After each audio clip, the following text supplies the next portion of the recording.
Kako je vruće. O Bože, moramo da nađemo negdje smo dubinu. Eno tamo ispod onog drveta. Hajmo.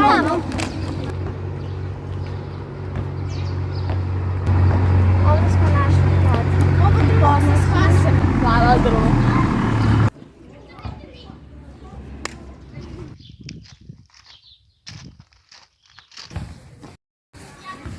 Kako smo posvećeno drveća. Kako ljudi smeju ovo da rade? Jadno drveće. Svako posečeno drvo treba zasaditi 10. Mi kao deca ćemo se potruditi da uradimo sve što možemo. Moramo da se dogovorimo šta ćemo da ponesemo za sadnje drveća. Ja ću lopate i kant. Ja ću motike i rida.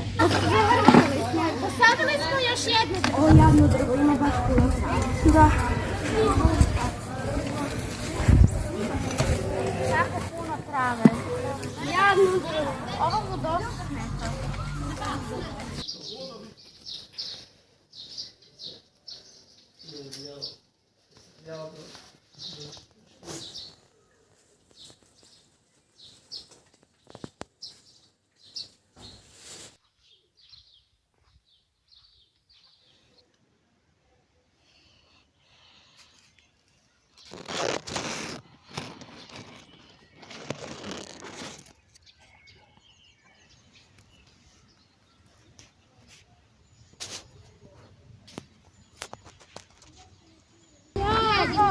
Kako li je tek njemu kada je nama ovoliko vruće? Jano ne može naći hladovine, ali su ljudi toliko posvetni drveća.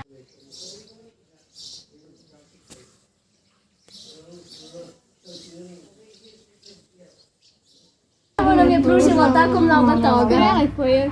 Pruža nam prelep hlad. Ovo drvo je svašta preživelo. Treba je čuvati i poštovati. Tako je sve zabavno. Uz društvo naše divne prirode. Jao, koliko smeća. Sve ovo je za naše prirode apsolutno nepotrebno.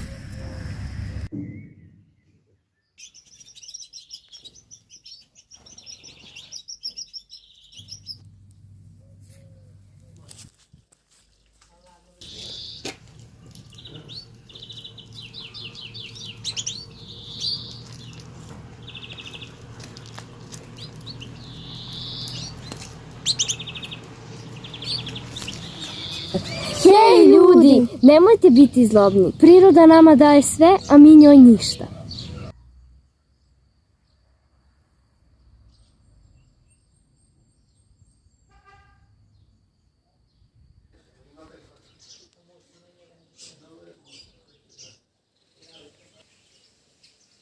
Ne,